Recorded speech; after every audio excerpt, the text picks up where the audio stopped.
सो हमारा जो new topic है that is capital and revenue expenditure. ठीक है, एक मिनट। हमारा जो न्यू टॉपिक है that is capital and revenue expenditure. So just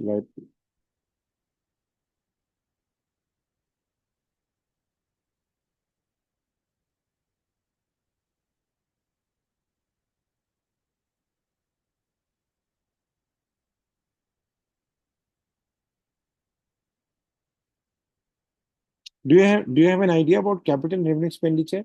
anyone? आप में से किसी को आइडिया है कैपिटल रेवेन्यू एक्सपेंडिचर किसे कहते हैं? No. No. No issue. Expenditure expense एक ही चीज होती है। मतलब आप कोई सर्विसेज एक्वायर कर रहे हैं या आप कोई चीज ले रहे हैं, whenever you are buying anything और whenever you are acquiring any services to manage the business, तो उसके लिए जाहिर सी बात है आपको कुछ यानी रिसोर्सेज छोड़नी पड़ती हैं, आपको कैश देना पड़ता है, बैंक बैलेंस देना पड़ता है। तो बताने का मतलब है कोई भी सर्विसेज आप अक्वायर कर रहे हैं या कोई चीज बाय कर रहे हैं, इसको हम कहते हैं एक्सपेंडिचर। क्या कहते हैं? एक्सपेंडिचर, खर्चा। खर्चा। और खर्चे में लाजमी बात है आपको कोई ना कोई रिसोर्स कम होगी, या तो कैश कम होगा या बैंक बैलेंस कम होगा, या आप क्रेडिट पे करोगे और बाद में पैसे दोगे। तो हमारे पास जो बिजनेस में खर्चे होते हैं दो तरह के होते हैं। एक को हम बोलते हैं कैपिटल एक्सपेंडिचर, कैपिटल एक्सपेंडिचर। और दूसरे को हम कहते हैं रेवेन्यू एक्सपेंडिचर, रेवेन्यू एक्सपेंडिचर। दो किस्म के खर्चे होते हैं। तो पहले हम आते हैं कैपिटल एक्सपेंडिचर के ऊपर आते हैं कि what is capital expenditure. Capital expenditure क्या खर्चा होता है? कैपिटल कहते हैं लॉन्ग टर्म को।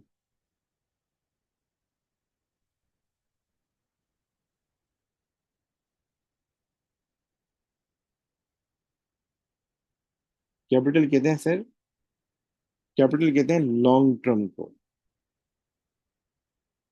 कैपिटल मतलब वैसे तो कैपिटल का मतलब होता है यानी owner claim on business assets. यानी अगर कोई ऑनर है, उसने बिजनेस स्टार्ट किया है, जरा उसने पैसा लगाया होगा, उसने बहुत कुछ दिया होगा, तो उसका बिजनेस पे कितना हक है, उसका बिजनेस पे कितना राइट है पैसों की शक्ल में, उसको आप कहते हैं कैपिटल। लेकिन यहाँ कैपिटल एक्सपेंडिचर से मुराद है, जैसे एक एक्सपेंडिचर वो होता है जो अभी फायदा देगा, एक एक्सपेंडिचर वो होता है जो अभी भी देगा और फ्यूचर में भी फायदा देगा। हम दो तरह के खर्चे करते हैं। एक वो खर्चा करते हैं जो रिकरिंग नेचर का होता है, मतलब उसका फायदा कम अरसे के लिए होता है, बार बार करना पड़ता है। और एक वो खर्चा होता है जो वन टाइम करना पड़ता है और उसका फायदा फिर लॉन्ग टर्म होता है, साल से ज्यादा होता है, अभी भी फायदा देगा, आगे जाके भी फायदा देगा।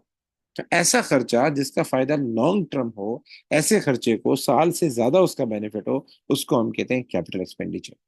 फॉर एग्जाम्पल, अब इसमें कौन कौन से खर्चे आते हैं?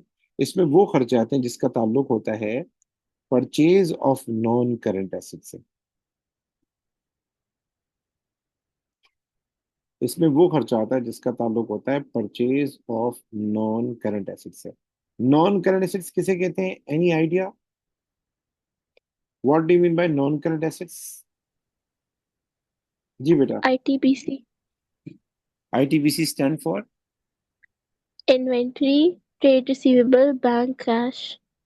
वो तो करंट एसेट्स है ना बेटा, वो तो करंट ओ एसेट है। या sorry. I am asking for, मैं तो खुश हो गया, आपने बहुत अच्छा कोई वर्ड निकाला नॉन करंट के बारे में। एक और नॉन करंट, तो नॉन करंट। जी। Machinery, yes yes. Vehicles, fixtures, equipment. Yes yes yes, बहुत आला बहुत आला। नॉन करंट मीन्स कि जो बेनिफिट अभी भी देंगे बाद में भी देंगे। तो इस तरह की चीजें कौन सी होती है? मशीनरी होता है, लैंड एंड बिल्डिंग होता है, और फिक्सचर एंड फिटिंग्स होते हैं, एसी है, मोटर व्हीकल है, प्रेमिसेस है। अभी आपने जितने भी सवाल किए ना जिसमें एसओएफपी बनाई थी आप लोगों ने, तो नॉन करंट में जितनी भी चीजें आती थी जो आपने गो थ्रू की होंगी, motor vehicle, fixture and fitting, premises, land and building, ये सारे नॉन करंट है। क्योंकि ये जब भी कोई बिजनेस खरीदता है तो विद इन 1 ईयर यूज नहीं हो जाते हैं, ये आगे भी बेनिफिट देते हैं, साल के बाद भी चलते हैं, 2 साल, 3 साल, 10 10 साल तक चल रहे होते हैं। और ये वो चीजें होती हैं जो बिजनेस ने आगे बेचनी होती है, यूज के लिए खरीदते हैं। Why they are bought? For use in the business और to be selled, to be sold, sorry. हम क्यों खरीदते हैं? आगे बेचना है या यूज करना है?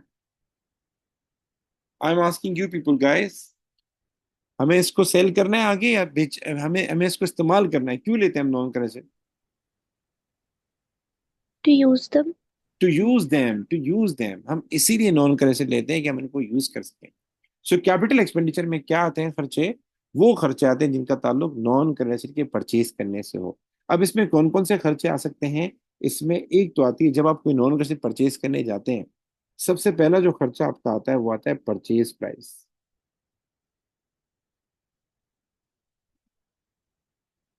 परचेज प्राइस, लाइक आप कोई मशीनरी लेने गए तो उस मशीनरी की एक प्राइस होती है। आप प्रिंटर लेने गए, प्रिंटर लेने की एक प्राइस है।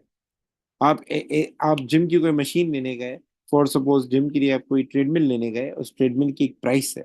इलेक्ट्रिकल लेने गए, उसकी एक प्राइस है। जो नॉर्मल प्राइस कोटेड होती है, लिस्ट प्राइस जिसको हम बोलते हैं, फॉर सपोज वो प्राइस है कितनी, 1000। तो कैपिटल एक्सपेंडिचर हमारा कितना हुआ, 1000 हुआ। लेकिन अगर ये चीज आप बाहर से मंगवा रहे हैं, फॉरेन कंट्री से मंगवा रहे हैं, पाकिस्तान से नहीं मंगवा रहे, बाहर से मंगवा रहे हैं, तो इस पे मजीद खर्चा आएगा, यस। इस पे दो खर्चे और आएंगे। नंबर वन आएगा डिलीवरी चार्जेस,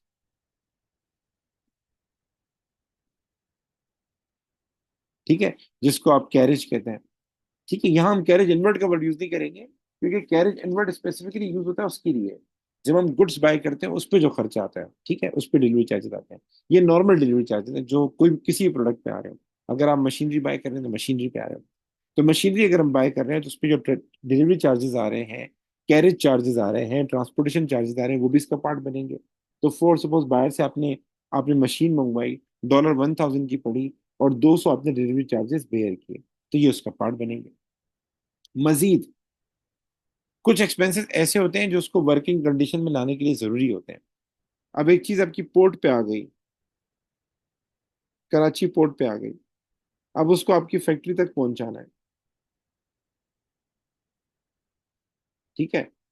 तो और फैक्ट्री में पहुंचा के इसको इस्तेमाल में लेकर आना है, यूज में लेकर आना है। तो जब समटाइम मशीन पोर्ट तक आ जाती है, तो पोर्ट से लेके फैक्ट्री, फैक्ट्री अगर आपकी लाहौर में है, पोर्ट कराची में है, फैक्ट्री रियाज में है, पोर्ट जद्दा में है, तो ये डिलीवरी चार्जेस भी इसका पार्ट बनेंगे। फिर वो चीज़ फैक्ट्री में आ गई तो उसको स्टॉल करना है, ऐसे चलेगी नहीं। तो समटाइम बड़ी बड़ी हैवी मशीनरी होती है, हैवी भी प्लांट होते हैं, उनको प्रॉपर तरीके से इंस्टॉल करना पड़ता है। छोटा मोटा काम नहीं होता इंस्टॉल करना। तो जब आप उसको प्रॉपर तरीके से इंस्टॉल करेंगे, इंस्टॉल करने का खर्चा भी आएगा। वो इंस्टॉलेशन कॉस्ट भी वो इंस्टॉलेशन कॉस्ट भी आपकी कैपिटल एक्सपेंडिचर का पार्ट बनेगी, क्योंकि उसके बगैर मशीन चल नहीं सकती।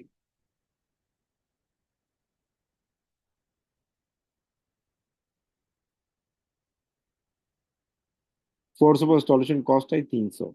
तो टोटल हमारा जो कैपिटल एक्सपेंडिचर हुआ वो बना 1500। तो हम जो नॉन कैश खरीदने जाते हैं ना, तो हम जब उसको रिकॉर्ड करते हैं तो कॉस्ट पे रिकॉर्ड करते हैं, not purchase price. Sir cost किसे कहते हैं?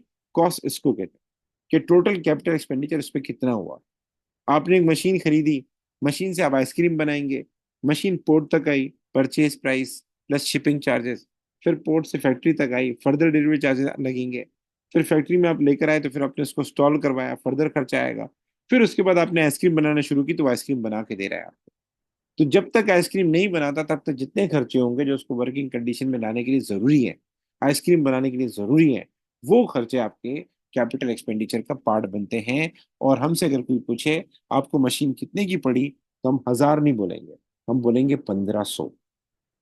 Have you got this thing कि what is capital expenditure? Is it clear? Yes. Yes. Yes. अब आते हैं जरा रेवेन्यू एक्सपेंडिचर समझते हैं।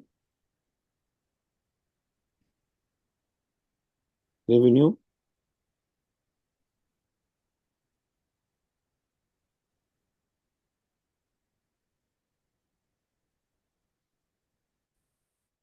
Sir what is revenue expenditure? Revenue means short term. Revenue means short term, कोई भी ऐसा खर्चा जो विद इन 1 ईयर कंज्यूम हो जाए, उसका बेनिफिट जो है फिर दोबारा हमें करना पड़े। सर फॉर एग्जांपल रेंट, आप रेंट कितने महीने का देते हैं? सर 1 महीने का देते हैं। महीने के बाद क्या होता है? ऐसा हो सकता है कि 1 महीने का रेंट दें और पूरा साल बेनिफिट उठाएं, 2 साल का बेनिफिट उठाएं? नो सर, दोबारा देना पड़ेगा। सर दूसरी एग्जांपल इंश्योरेंस। इंश्योरेंस साल में एक दफा दी जाती है, उसको बोलते हैं इंश्योरेंस प्रीमियम। फिर साल के बाद क्या होता है? दोबारा देनी पड़ती है। फिर क्या होता है? फिर दोबारा देनी पड़ती है। तो ये इंश्योरेंस 20 में आएगा। वेजेस, वेजेस महीने की होती है, साल की होती है, 2 साल की होती है? Monthly. मंथली होती है। तो वेजेस भी क्या है हमारे पास, रेवेन्यू एक्सपेंडिचर है। इंटरेस्ट ऑन लोन, आपने लोन लिया है, तो बैंक वाले क्यों लोन दे रहे हैं? बैंक वालों को पता है कि यार साल हमें इंटरेस्ट पे करेगा और टाइम पूरा हो जाएगा तो हमें लोन देगा। ये इंटरेस्ट भी हर साल देना होता है, हर साल देना होता है, ये नहीं एक साल दिया 2 साल छूट गई तुम्हारे नौ से। यानी उसका बेनिफिट 12 मंथ्स के लिए होता है। तो रेंट हो गया, इंश्योरेंस हो गया, वेजेस हो गया, इंटरेस्ट ऑन लोन हो गया, हर वो एक्सपेंस जो आपकी आईएएस का, आपकी इनकम स्टेटमेंट का, आपकी statement of profit and loss का, statement of profit and loss का अगर आपका पार्ट है, तो हर वो एक्सपेंस जो इसमें आता है प्रॉफिट एंड लॉस स्टेटमेंट में, वो आपका रेवेन्यू एक्सपेंडिचर कहलाता है। हम लोग जब इनकम स्टेटमेंट बनाते हैं तो उसके अंदर हम, अगर हमने कोई मशीनरी खरीदी है, फॉर सपोज मशीनरी 40,000 की, तो हम नहीं लिखते। आप लोगों ने सवाल किए होंगे, उसमें मशीनरी भी आ रहा होगा, मोटर व्हीकल भी आ रहा होगा, इक्विपमेंट भी आ रहा होगा, आपने उसको एसएफपी का पार्ट बनाया होगा क्योंकि वो कैपिटल एक्सपेंडिचर है, उसका बेनिफिट लॉन्ग टर्म है। लेकिन वेजेस दिया होगा, रेंट दिया होगा, इंश्योरेंस दिया होगा, कमीशन दिया होगा, बैंक चार्जेस दिया होगा, ये सारे आपने statement of profit and loss में लिखे होंगे, इनकम स्टेटमेंट में लिखे होंगे। क्यों? इसका बेनिफिट 1 ईयर का है। ठीक है, यहां तक बातें क्लियर है?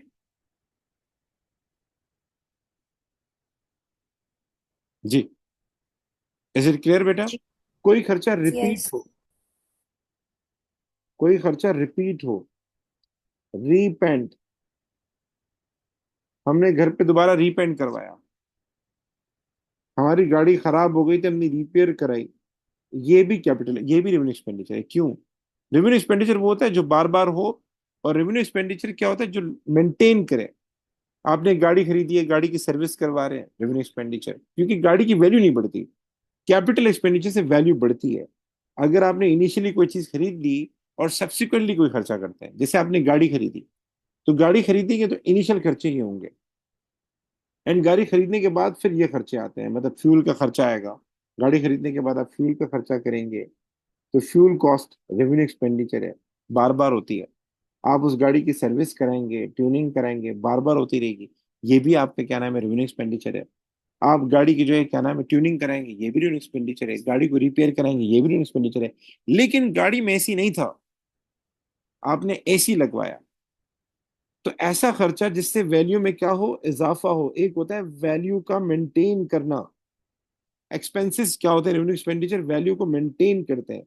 गाड़ी की आप सर्विस करवाते रहेंगे, गाड़ी का ऑयल चेंज करवाएंगे, गाड़ी को आप जब चलाएंगे तो गाड़ी में फ्यूल कैपेसिटी को सेट करके रखेंगे, तो इससे गाड़ी की वैल्यू कम नहीं होगी, गाड़ी की वैल्यू मेंटेन होगी। अगर आपने गाड़ी 20 लाख की खरीदी है तो 20 लाख में आराम से निकल जाएगी। लेकिन गाड़ी में एसी नहीं था, गाड़ी आपने एसी लगवाया, गाड़ी के टायर आपने फुल हाई लेवल के कर दिए, तो भले गाड़ी 20 लाख की हो, 25 लाख में भी जा सकती है, 30 लाख में भी जा सकती है। क्यों? क्योंकि उसकी वैल्यू में इजाफा हो गया। तो नॉर्मली कैपिटल एक्सपेंडिचर जो है, इनिशियली तो परचेज प्राइस आता है, इंस्टॉलेशन कॉस्ट आती है, डिलीवरी चार्जेस आते हैं, लेकिन सब्सिक्वेंटली कोई भी ऐसा खर्चा जो उसकी वैल्यू में इजाफा कर दे, वो हमारे पास कहलाएगा, आपका अल्लाह भला करे, कैपिटल एक्सपेंडिचर। ठीक है। अच्छा जी, एक और बात, बात ही भूल गया, कौन सी बात थी? चलिए मैं आपको जरा सवाल कराता हूँ, फिर आगे पढ़ा। 1 मिनट वेट करें।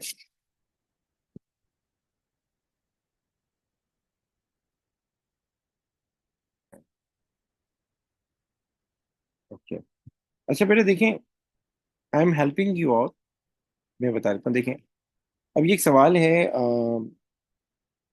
Purchase of fixtures and fitting, मतलब हमने फिक्सचर एंड फिटिंग परचेज की, तो ये कैपिटल एक्सपेंडिचर है या रेवेन्यू एक्सपेंडिचर है? You can answer. capital, capital, capital, क्योंकि मैंने आपको भी बताया कि कोई भी नॉन करेंट एसेट आप लेने जाते हैं, तो कोई भी खर्चा हो उससे रिलेटेड, इनिशियली वो कैपिटल एक्सपेंडिचर में पार्ट बनेगा। ठीक है। Installing and testing an air conditioning system, हमने एक एयर कंडीशनिंग सिस्टम खरीदा, उसको इंस्टॉल revenue, करना था, उसको इंस्टॉल करना था, बगैर इंस्टॉल के वो चल जाएगा? नो सर, नहीं। no, तो आपको प्रॉपर तरीके से उसको स्टॉल, ये छोटा मोटा एसी नहीं है, ये एयर कंडीशनिंग सिस्टम है। अगर एक होटल है तो उसमें पूरा सिस्टम होता है, सेंट्रल एयर सिस्टम, तो इसको इंस्टॉल करना पड़ता है। तो वो जो इंस्टॉलेशन कॉस्ट होती है, वो भी एक हैवी कॉस्ट होती है, और वो उसकी कॉस्ट का पार्ट बनती है। लाइक कोई आपसे पूछे कि ये एयर कंडीशनिंग सिस्टम कितने का पड़ा, तो आप सिर्फ परचेज प्राइस नहीं बताएंगे, आप इंस्टॉलेशन कॉस्ट भी इंक्लूड करेंगे कि इसको इंस्टॉल करने में और इसको खरीदने में इतना मेरा खर्चा हुआ। इतनी मेरी कॉस्ट इंक्र हुई। तो it's also a capital expenditure, it's also a capital expenditure. अच्छा, insurance of shop premises, insurance हमें हर साल करनी पड़ती है, हर साल देनी पड़ती है। रेवेन्यू है कैपिटल, Revenue. रेवेन्यू, शाबाश शाबाश। ये हमारा कहलाएगा रेवेन्यू एक्सपेंडिचर। ठीक है, ये हमारा रेवेन्यू एक्सपेंडिचर कहलाएगा। आगे चलते हैं।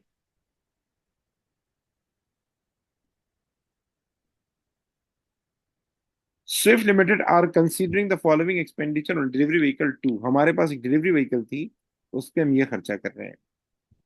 उसके टायर रिप्लेस कर रहे हैं, टायर ऑलरेडी थे, टायर ऑलरेडी थे, ऑलरेडी लगे हुए थे, खराब हो गए, हमने कहा रिप्लेस करवा देते हैं। आपने गाड़ी खरीदी, Revenue. रेवेन्यू शाबाश। आपने एक गाड़ी खरीदी 20 लाख रुपए की, टायर उसके फट गए, आपने नए लगा दिए। टायर खराब हो गए, आपने नए लगा दिए। क्या ख्याल है, गाड़ी की वैल्यू बढ़ जाएगी या मेंटेन रहेगी? गाड़ी की वैल्यू बढ़ जाएगी या मेंटेन रहेगी? I am asking from you people.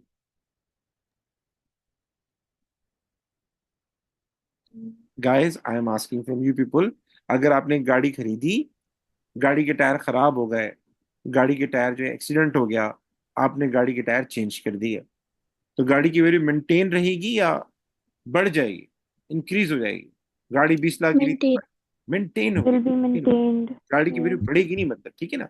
गाड़ी का शीशा टूट गया, तो जाहिर सी बात है, नया लगाना पड़ेगा, नया नहीं लगाएंगे गाड़ी की वैल्यू गिर जाएगी, तो आप नया लगा लेते हैं। तो नए लगाने के बाद भी वैल्यू नहीं बढ़ती, बल्कि उल्टा और कम हो जाती है, क्योंकि एक चीज जेन्युइन होती है और एक चीज कॉपी होती है, फर्क होता है। एक चीज लगी हुई होती है, एक चीज बगैर लगी हुई होती है, फर्क होता है। सो रिप्लेसमेंट टायर हमारे पास क्या है, रेवेन्यू एक्सपेंडिचर है। अ न्यू ट्रेलर, हमने एक डिलीवरी व्हीकल लिया, तो उसके पीछे हमने ट्रॉली लगा दी, ट्रॉली। ट्रॉली इसलिए लगाई ताकि हम सामान को डिलीवर वगैरह करते हैं, तो हमें उसका फायदा हो, मतलब ज्यादा से ज्यादा हम कैपेसिटी बढ़ जाए इसकी। तो आपने एक डिलीवरी व्हीकल ली फॉर सपोज 40 हजार की, और इसके पीछे एक ट्रॉली ऐड करवा दी, 20 हजार रुपए की ट्रॉली ऐड करवा दी। तो मुझे बताएं, डिलीवरी व्हीकल की वैल्यू में, कैपेसिटी में इजाफा होगा या मेंटेन रहेगी?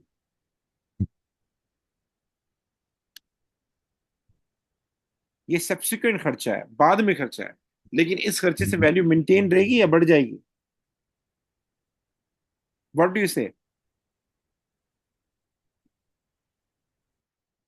आपने एक बंगला लिया, मैं एग्जांपल देता हूं, उसमें सिर्फ एक फ्लोर था, आपने 2 फ्लोर और बना दिए, क्या कहते हैं, वैल्यू बढ़ जाएगी या मेंटेन रहेगी?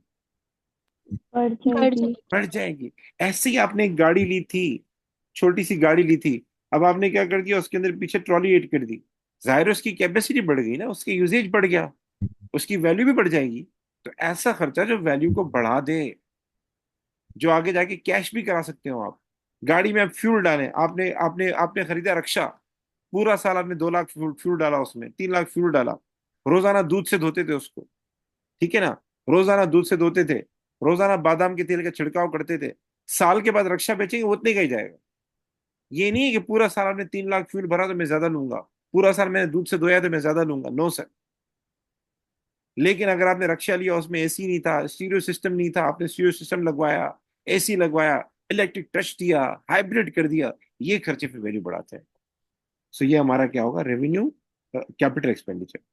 एंड एनुअल मेंटेनेंस सर्विस, हमने हर साल की मेंटेनेंस सर्विस करवा दी, हर साल हम वो रिपेयर करवाते रहेंगे फ्री में, हर साल इंश्योरेंस करवाते रहेंगे, हर साल इंश्योरेंस हम पे करेंगे, हर साल मेंटेनेंस सर्विस पे करते रहेंगे। ये क्या है, रेवेन्यू या कैपिटल? Revenue. रेवेन्यू। जो इंश्योरेंस है ना, इंश्योरेंस हो गया, मेंटेनेंस पेमेंट हो गया, ये होते ही रेवेन्यू है, क्योंकि ये आपको रिकरिंग हर साल देने पड़ते हैं। ओके गाइस, आगे आ जाए।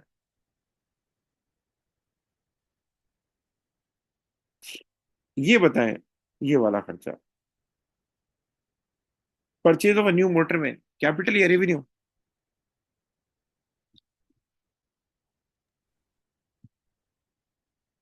Purchase of a new motor में, be quick guys. Capital. Capital. Purchase of new motorman tyres, ये थोड़ा, Revenue. अच्छा इसमें मसला है, इसमें थोड़ा मसला है, इसमें ये टायर जो खरीदे हैं इसने, ये रिप्लेसमेंट के तौर पे खरीदे थे, या जो गाड़ी ली थी उस पर टायर नहीं था उसके लिए हमने खरीदे, ये मसला है। अब अगर ये रिप्लेसमेंट है तो ये रेवेन्यू होगा, ये रिप्लेसमेंट है तो ये क्या होगा, रेवेन्यू होगा। अगर ये खर्चा आपने गाड़ी ली थी और उसमें टायर नहीं थे, या गाड़ी ऐसी ली थी कि बिल्कुल न्यू असेंबल की थी, उसके लिए टायर खरीदे, तो फिर ये कैपिटल होगा।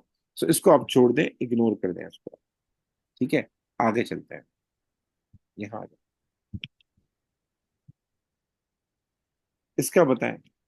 Bot motor vehicle to deliver goods और पेड प्रॉपर्टी इंश्योरेंस। आप सीधा बेटा, आप नहीं बताया, नहीं आंसर फ्रॉम अदर्स। अभी अपने आप को ब्लॉक कर दें, फिर जब मैं बोलूंगा तो तब अनब्लॉक करना। प्रॉपर्टी इंश्योरेंस, मेहर बेटा, सिमरा बेटा, do try, I know it might be difficult, आप लोग ऐसे कर Revenue. सकते हैं। रेवेन्यू, शाबाश, दिस इज रेवेन्यू एक्सपेंडिचर। ठीक है, क्योंकि हर साल देनी पड़ती है इंश्योरेंस। ये इनकम स्टेटमेंट में आता है ना, कोई भी खर्चा इनकम स्टेटमेंट में आए तो वो हमारा रेवेन्यू एक्सपेंडिचर है। Bought motor vehicle to deliver goods, in short हम इसको बोलेंगे motor vehicle. Capital. Capital, capital, excellent, excellent. भाई आपका लेवल है, आपको पहले ही मैंने बोला you are a star holder. अब घर में नहीं बताना इस बात को किसी को। Install a machine, install a machine, Capital. Capital, capital, excellent, excellent, super. Replace broken machine part, revenue. Revenue, excellent. Shida बेटा अपने आप को अनब्लॉक कर लें। Okay. Okay okay okay okay, आ जाएं शिदा बेटा, अब आप बताएं। Purchase fuel for motor vehicle, fuel cost, revenue. Revenue, शाबाश। Paid for delivery, delivery of new motor vehicle, हमने डिलीवरी एक्सपेंस कैपिटल। बेयर किया, शाबाश। न्यू मोटर व्हीकल है ना, तो इसको डिलीवर तो करवाना पड़ेगा, तो डिलीवरी चार्जेस जो होंगे वो कैपिटल के एक्सपेंडिचर का पार्ट बनेंगे। ठीक। Paid insurance for motor vehicle, last one, revenue. शाबाश, न्यू। एक्सीलेंट, एक्सीलेंट बेटा, सुपर बेटा। So this was all about revenue expenditure and capital expenditure. इंशाल्लाह टुमारो क्लास में हम रेवेन्यू रिसीट, कैपिटल रिसीट पढ़ेंगे और मजीद एग्जांपल्स करेंगे। ठीक है, ओके बेटा, अल्लाह हाफिज। Any question if you want to ask, any query, no. General query हो, कोई भी क्वेरी हो।